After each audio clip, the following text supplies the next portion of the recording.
Hey, Bruce Christensen with the History of MACV SOG Tours. I had a couple questions from viewers. How do you go about using a wallet in Vietnam when you're traveling? So keep your big wallet at home. What you want to get is a little wallet like this. And when you travel with this, it goes in your front pocket. You never put nothing in your back pocket. That includes your phone or your wallet. Both of these will be in your front pocket. If you buy a pair of pants that have a zipper, even more of a plus. So good thing about this wallet here, it's small, it's compact. You don't need a bunch of credit cards when you come to Vietnam. I bring 2 credit cards. One is a debit card, one's a credit card. That's all I bring. I bring 2 credit cards. One credit card will go with my Visa. That is emergency. That's more or less emergency as well. You don't need a bunch of credit cards when you come here. Always keep emergency one with your Visa in case you need to buy a plane ticket out of country, something goes terribly wrong. You have the money in the backup credit card. Money. Always keep your money in the bill here. We go over the Vietnamese money in a second. My credit card, I'll keep my driver's license here. I don't show the face of it. My hotel key will be with my driver's license. Easy to access, pull it out. This pocket, I always keep a card of the hotel I'm at. Here's 2 hotels I stayed at. This one was in Saigon, and this one was Hawaii. Where did you do that? Okay. You're had a couple drinks, you're out in the town, you're taking a walk, every street looks the same to you, everything's in Vietnamese, and next thing you know, where am I? Well, you pull out this card here when you get your grab, say, take me here, boom, you're back to your hotel. So always keep, when you get to the hotel, say, hey, can I have a credit card or a business card? Okay, can I have a business card? They'll give you a business card. Keep it with your wallet. Bam, easy. So money, let's talk about money. It's not confusing, it takes a little bit of curve time, but let's go over some of the money real quick. Again, you exchange money here. I'm just gonna, so you take your $100 bills, American, if you're from America, with the blue line, you take it over to money exchange, and depending on the rate, they will give you, like today was $25,300. Yesterday was $25,400. Hour by hour, it will fluctuate. So what I'm doing here now is I'm looking at the money. Yeah, and a lot of it looks the same. Okay, you guys tell me what's the difference between these two. Unless you look at the decimal, they look the same. That's 100,000 dong. That's 10,000 dong. Okay, so the guy says, yeah, give me 20,000 dong. Bam. I have never been ripped off in Vietnam.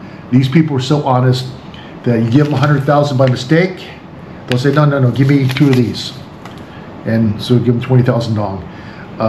They'll never rip you off, but here's a trick I do, and it will keep you sane. You take your money, you look at which ones they are. These are 10,000 dong, 100,000 dong, 50,000 dong. These are 500,000 dong. So you got 2,500,000. So now you're a millionaire. So I do it by large dong to small dong. Well, not that I have a small dong, but you get the picture. Here's a 200,000 dong. So you take the 500,000, you take the 200,000, you take the 100,000s, you take the, next will be the 50,000, you got 20,000s, and you got 10,000s. And you put them in order like that. And you bend them over, smallest to largest. And then you stick them in your wallet. Now you're organized. So when you go somewhere, you can pull out the exact money. Okay, the small bills. All right, so you got 100 or 1,000.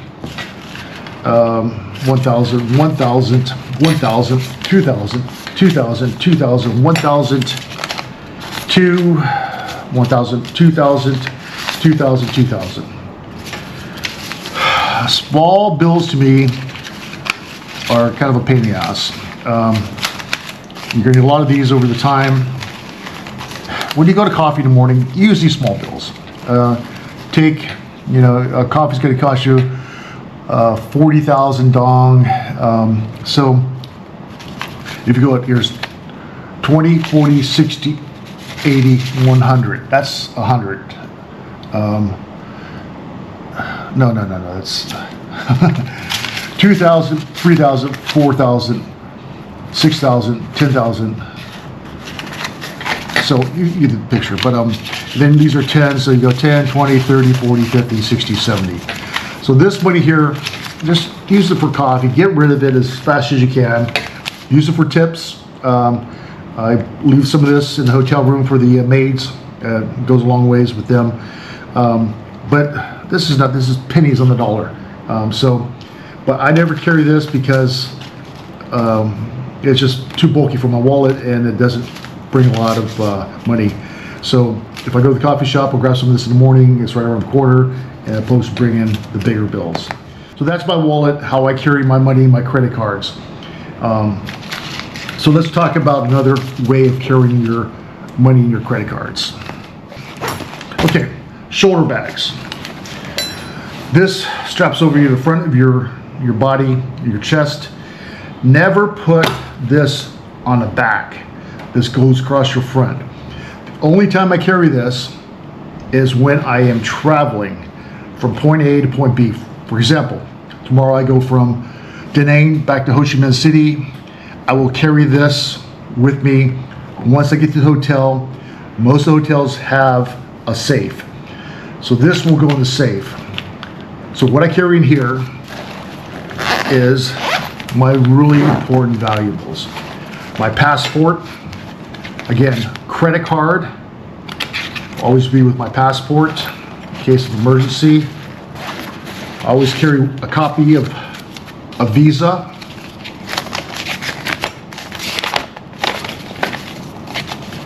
That will always be in here. Okay, so when I travel, I got some money in there as well. Okay, so when I travel, my itinerary will be here. So this is my flights and stuff tomorrow. Vietnamese airline going from Da Nang back to Ho Chi Minh City. These are the papers I will need tomorrow. I don't take all my papers. Like when I leave the country next week, here's my hotel that I'm going to. Again, another visa. They won't ask for a visa in country, but I always have it there. So this is my information I will need tomorrow. Not next week, but just tomorrow.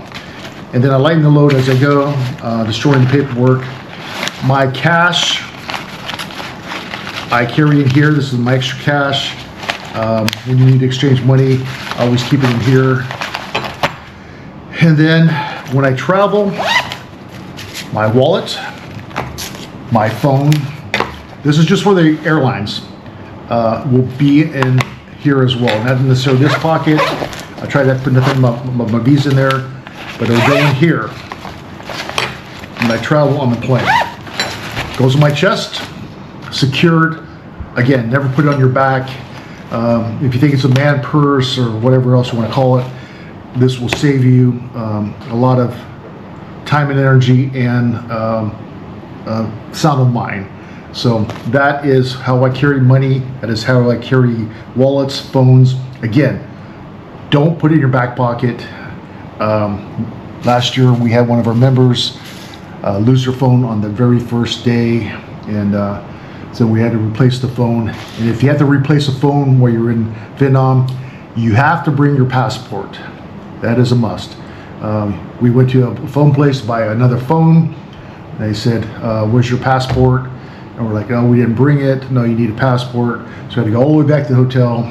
Finally, we went to another place that was near our hotel and bought him a phone.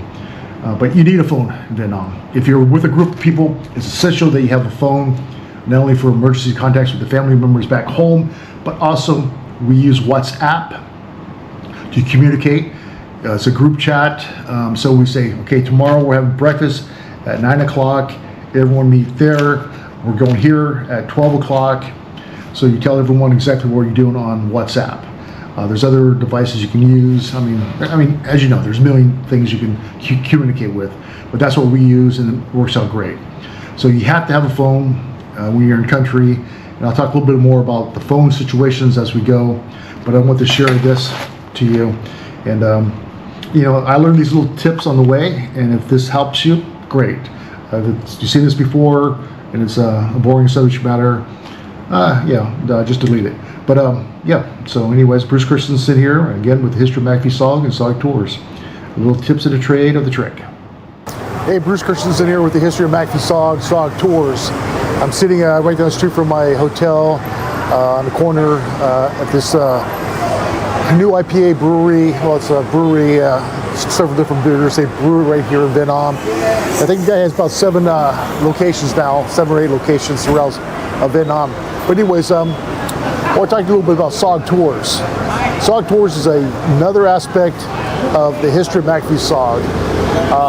And what I do with SOG Tours is I bring people that are either SOG members, SOG family members, SOG enthusiasts, just anyone who enjoys the history of McAfee SOG in Vietnam.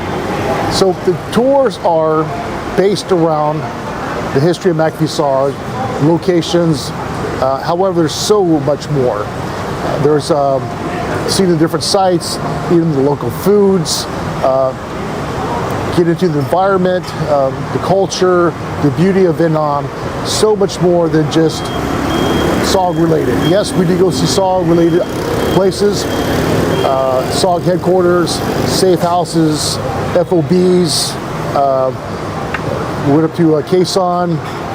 We couldn't see the FOB3 there because it's not what it used to be, but we were at Khe Sanh, the location of FOB3. This tour I went with SOG member John Page, RT Rhode Island, RT Colorado, very active SOG member. He came with us and we just had a great time. Started on Ho Chi Minh City, Saigon, saw some places here, went up to Da Nang, hung out there a couple days, and went up to Hawaii. We went to Khe Sanh, and then we went to a place called Lang Day, which is right outside of Khe Sanh on the Lao border of Vietnam and Laos. There we saw Lang Day, which was a Special Forces A camp that in 1968 was attacked by a large force of NVA tanks. The first time in the history of the war where they used the force of tanks to overrun a camp. And why it's SOG related is because they had to get SOG personnel to come and rescue the survivors. And Gilbert Secor, my father's friend, was one of those SOG members that went to Lang Day to rescue the survivors. They all earned the Silver Star that night. There's a book called The Night of the Silver Stars or Tanks in the Wire. Really good books about the Battle of Lang Day. Lost a lot of Americans and a lot more engaged Blue Mountain Yards. But we did that. Been back to Da Nang. We saw Marble Mountain, FOB4. Met up with Schwan, who's he was South Vietnamese, lives in Da Nang. He was RT Idaho with Kim Bo Ray. So it's nice hanging out with him. And then also there's other things to do in Da Nang. You go to Monkey Mountain, that's where SOG guys trained. But there's so many other places to go. Hoi An, Sun World, just all kinds of places in Da Nang. The beach is great. Here in Saigon, we're gonna find it a little bit hotter, a little bit more busy, a lot more motorbikes, a lot more tourists, especially in District 1. Caters around tourism, but there's a lot to do here. There's a lot of SOG history in Ho Chi Minh. But let me get back to SOG Tours is not just about SOG. Again, it's about you coming to Vietnam and indulging into the wonders of the people, the environment, the city, and the beauty of Vietnam. I invite you to come next year. It's going to be in February, not January. We ran into some rain because it's still the rainy season. So I'm going to push it back to January. So those who want to come, let me know. Let me know what you want to do. It's not just about me, where I want to go, or where I want to take you. It's about you coming here and saying, look, I was at CCN. Okay, let's go to CCN. Or I was at Con 2. Okay, we're going to go to Con 2. Or my father, he was at Con 2. Okay, let's go to Con 2 and see where the base was. Oh, my dad was at Mommy Tuwek. Or my dad was at Quezon. Or my uncle, or my relative, or whoever was. Well, I read a bunch of books about John Stryker Meyer Tilt, and I liked FOB1. I want to see what that was like for him. And John Walton and Lynn Black Jr., so many great SOG guys were at these different camps. So if you're just a guy reading about SOG and you're fascinated by it, come to SOG Tours. I'll contact me. I'll get you all the information. Not only do I give you the information, but I will tell you step by step, a guide, what you need to bring, everything as far as your passport goes, your medical, what items you need in your bag, what to carry, what not to carry. I will go over all that. And you will just have a short list of things that you will need to do before you come to Vietnam. And it's invite your family. Yeah, it's gonna be a wonderful time next year, and I hope you can come and see the wonders of Vietnam. Xin chào. Yeah. The people so great. They're all friendly. They all say hi. Xin chào, hello. A couple words to learn as you come here. Xin chào is a big one. Comb your hair means no. So when someone comes to try to sell you something, just comb. A few other words, but you don't need a whole dictionary because you have your phone, translator. So thank you for watching, and we'll see you next year at SOG Tours.